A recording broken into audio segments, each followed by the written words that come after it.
Okay, good morning. So, kahapon nag-open na yung SM, tapos kagabi meron silang fireworks. Wala lang, na-share ko lang. So, ngayon, tingnan lang natin to. So, nagiging basehan ko kasi kung magre-refill ako is ito. Ito isang container dito. So, kahapon, naging maulan na naman. Syempre, yung angge. Yun yung medyo iniisip kong possible maging issue. Or hindi naman siguro major issue. Kasi, pag napapasukan sila ng tubig dyan. So, nagbabago siyempre yung timpla. Kaso, hindi kasi ako nag-check up until hanggang harvest. Sa ngayon, yun pa yung practice ko. Pero syempre gusto ko yun, na-check ko talaga sila. Yung nutrient solution. Ngayon kasi ang chine-check ko talaga is yung mga fruiting natin. Tsaka kung mapansin yun, naibaba ko na yung fruiting natin. Yung dalawa, yung cherry tomato tsaka yung bell pepper. Sila kasi talagang drastic yung pagbago nung nutrient consistency nila. Kaya yan. So ngayon pala, kahapon din sinukat ko. Dito sa taas, yan. Medyo open. Tsaka yun. Pwede ko siya lang lagyan nito ng styro box. So ganun muna yung gagawin ko para mas madali yung setup. Tsaka isang setupan lang, kumbaga. Isang container lang, yun pala. So anyway, tingnan lang natin. So ito yung April 14 natin. And ayan, so mapansin nyo, may mga nakaabang-abang na rin ako. Yung maliit na tangkay na lemon basil, nilipat ko na dito. Tapos yan. So, growing naman sila. Ayan, mapansin nyo. Diba? Tapos dito, wala namang nalanta nung nag-transfer ako. So, palagay ko, goods na yan. Tama nila nung ugat nila sa water level. Tapos bago tayo pumunta sa kabila. Ito yung April 10 natin. April 10. Itong dalawa. Tapos ito. So, merong laging isa. Yan, medyo na-delay, kumbaga. So, baka pagsabay-sabayin ko na ng harvest. So, itong apat na to, medyo delay na yan eh. Hindi ko sure kung magbabago kasi yung lasa nila. Pero nakapag-try na ako ng 50 days. Or 49 days or 50 days old, sabihin natin ganun. Wala naman lalasakang pait. Tapos yun, no, ang ganda na ng bulaklak ng cherry tomato. Pero dito muna tayo sa ating bell pepper. So, yan pa lang. Bubungad na sa inyo. Aliko. Tanim nating bell pepper. So, ayan. Ito yung alam kong unang naging bunga eh. Pero mas lumaki ka agad to. O baka ito yung una. Ayan. So, yan. Medyo malaki. Good naman. Tapos, yun. Hindi ako nagpupurun sa ngayon.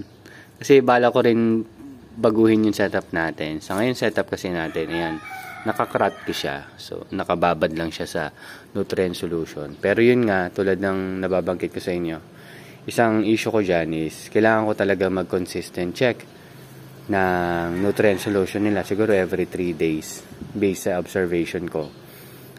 Possible kasi biglang magbago yung nutrient consistency nila. Siguro, depende kung ano yung kailangan ng plants nung time na yun, yan.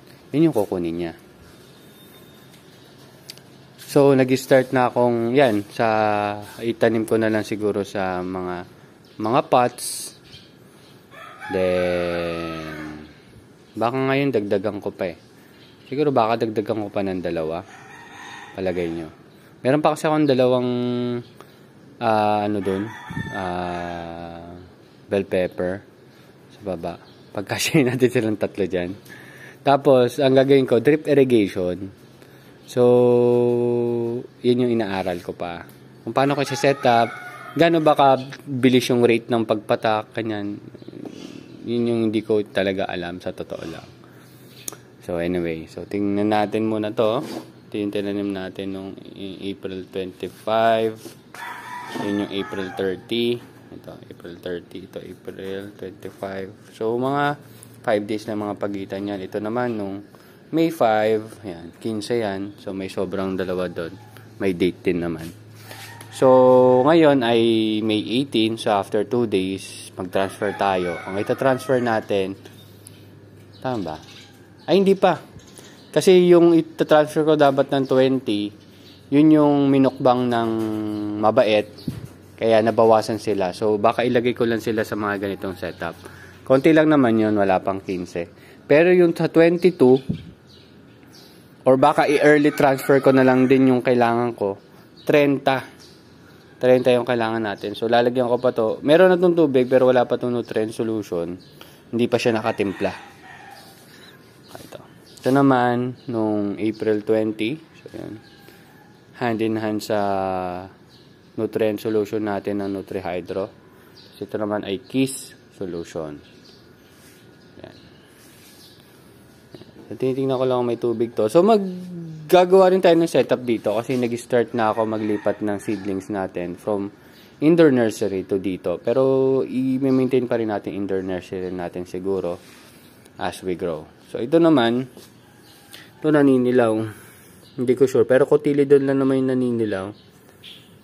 Pero baka may indicator yan kung ano man nangyayari sa kanya. Pero ito kasi, use nutrient solution to. So ito yung pinagamitan ko na ng lettuce. Yan. Lumaki na yung lettuce sa kanila. Tapos, nire-reuse ko lang yung nutrient solution. Ginagamit natin ngayon dito sa mustasa tsaka pechay.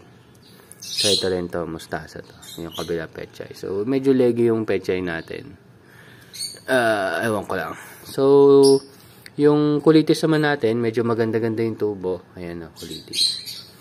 So, hopefully lumaki sila. Na medyo pantay-pantay. Sa baba kasi namatay na yung kulitis ko doon. Hindi niya nakaya. So balikan natin to. Dito muna tayo sa kabila. So yan, may mga kulitis dito. So yung mga kulitis dito medyo inaasahan ko na maganda talaga yung tubo na lumaki. So dagdag na lang siguro tayo dito or kung ano man. Yan. So ito, ano, naglumot kaagad siya. So, yung lumot kasi nagiging kompetensya rin ng halaman natin in terms of oxygen. Yan. Kasi living materials pa rin yung mga lumot. Yan. So, ito yung for harvest natin. Ngayon darating na 20. Yan. Yung dalawa. Yan lang dalawa yung malaki. Ako, hindi ko pa rin pala nasikaso yun hanggang ngayon. Baka ipandilig na lang natin yan. So, ito. Ang ganda ng tubo ng ating scamander. Hindi naman lahat. Pero most. Kung i-compare ko dun sa dati nating scamander, mas maganda yung itsura niya. Pero yun nga, parang delay to ng 2 weeks sa loob. Nasa indoor nursery kasi to ng 1 month. So sa palagay ko, nakulangan siya sa paggalaw ng ugat. Sikip tingin kasi siguro dun. Naging root bound ba? Yan. So ito, sabi nila, i-shake daw pag sa cherry tomato. Kailangan daw kasi ng ganong factor since di ba naka-net tayo dito, wala masyadong insect na magpo-pollinate sa kanila. Ito naman, isa lang yung dahon, isa lang yung bulaklak. Tinitingnan ko.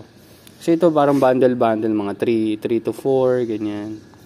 Lalo na dito, ayun ang maganda. Ito 4. Pero ito kasi nakaka-rotkit to yun, nasa lupa lang. Tsaka medyo late talaga siya na ilipat dyan. So baka pa siya nag-a-adjust. Pero ito, may mga cherry tomato pa tayo dito. So try nating alagaan lahat. Hanggang kaya, kumbaga. So ito na. Itong in-observe ko, yung talong kung magkakaroon ng bunga. Hopefully, magkabunga. Diba? Hindi ko lang alam din kung kailangan kong i-pollinate or i-shake para bumunga siya ng maayos. So, dito tayo sa ating pipino. Yan. So, kailangan i-ayos ko na yon na i-traverse natin siya dito sa tali. Yan. Lumalaki na kasi siya. Yan. So far, napansin ko naman na parang hindi na rin nakakapasok yung mga ibon dito. Simula nung tinakpan ko yung maliit na opening doon. Mukhang okay naman. So ngayon, tinitingnan natin kung may mga bunga tayo ng pipino dito. Hindi ko na napatay yung mulberry. Hayaan na lang din siguro natin. So, ayan. So, nag-start ako. Ilipat nga talaga to doon. Yung mga setup natin dito. Pero baguhan na siguro natin ang halaman. Ayan. So, sa ngayon, yung mga dating inaasahan kong lumaki ay mamamatay na pipino. Pero ito, biglang lumaki. Hindi ko lang kung aatras na naman. Tinicheck ko rin kasi yung nutrient nila. Medyo nasa tamang sukat naman. Yan. So, maraming bunga. Oo. Pero ang problema, hindi siya nagmamature. So, yun yung problema. Paano ko siya mapapamature? Pero ito, nagpa-flowering na rin yung ano natin dito. Yung cherry tomato. Pero ito, bell pepper natin, baka patayin ko na lang din to dito. Kasi hindi maganda yung tubo niya. Kita-kita naman sa dahon. Yan. Kulang na kulang sa araw. Palagay ko mas sun-loving talaga siya. Kailangan talaga natin siya ilagay sa araw. So, medyo natutuyo na yung flower dito ng sweet basil natin. So, good news yan. So, ito, tatalian na lang din natin ng pataas para medyo nakaangat siya. Ayusin lang natin. So far, so good in flowering yung mga tanim natin dito. Medyo wala na tayong magiging problema in terms sa buto na mga basil plants natin. So, ayan. Pakita ko sa inyo yung seedling. Ito pala, kailangan ayusin ko na to. Kasi ano ba ngayon? 18. So, naka 2 days na siya dito. So, okay na siyang ilagay sa direct sun. So, punta natin siya sa direct sun. Ilagay ko lang muna doon. Wait lang. So, ayan. Ito ay hydraulic. Ayan, hydraulic. Natanim natin nung 16. So, hindi ko siya ganun nakapagtanim nung 15. Pero 1 day lang naman yan. So, ngayon ay 18. So, transfer na natin sila dito. Tininin natin kung makakahabol pa yung iba kasi hindi ko sure kung nagkaroon na ng ugat yung iba. Ito parang tatlo, medyo hindi. So ngayon, since wala pala ako nutrient solution na naka-ready dito, tubig na lang muna yung nilagay ko dito. Pero afterwards, papalitan natin yan ng nutrient solution para meron na silang start. Actually, full strength kaagad yung nilalagay ko sa akin Pero sabi nga nila, pwede naman daw na half strength lang. Parang dire-ready mo lang siya bago siya mailipat dun sa full strength. Pero ako, yun. Yun lang naman. Pero depende. Tsaka, syempre, mas makakatipid ka kung half strength lang yung gagamitin mo. Based naman sa experience ko, either way, okay naman. Lumalaki naman sila. So, yan lang naman yung update natin ngayon. So, may mga for transfer pa tayo doon. Sweet basil ang ilalagay ko dyan. Kasi mas gusto ko mas maraming sweet basil ko. And that's it. Balagay ko. Yun, yung mga lemongrass natin. Mapansin nyo, di ba? Goods naman yung paglaki niya. Tuloy-tuloy. So, looking forward na maging malago siya dyan. And pag dumami sila ulit, plano ko, magkaroon din ako ng dito. Lemongrass. Ayan. So, that's it. Thank you very much for your time. And hopefully, makita natin to na, yun, puno. Dito, puno. Yan, puno. So, ilang araw na lang din naman. So, makikita nyo na yung mga stages nila. So, sasetapan din natin dito. Kaya, nilipat ko na yung lemon basil doon. So, ayan. So, goods. And pag na-harvest natin to, tatanggalin ko tong container kasi yung lamesa, lipat natin para malagyan din natin siya. Yun nga lang, kailangan ko lang bumili nitong mga maliliit na bangko. O kaya ba pwede kong gamitin na lang, ayan yung mga paso. Kaso baka hindi kayanin Inisip ko kasi medyo luma na yan. Baka hindi niya kayanin, tas bumigay. Hindi rin naman siya design para dyan. Pero yan, so far ang gagamitin ko yung mga soft drinks container. Yan, yung soft drinks container. Para lang may patungan muna. Matibay naman yan, walang problema siguro yan. Naubos na kasi yung maliliit na bangko. dito sa taas. So, ayun lang naman. Thank you very much and see you next update.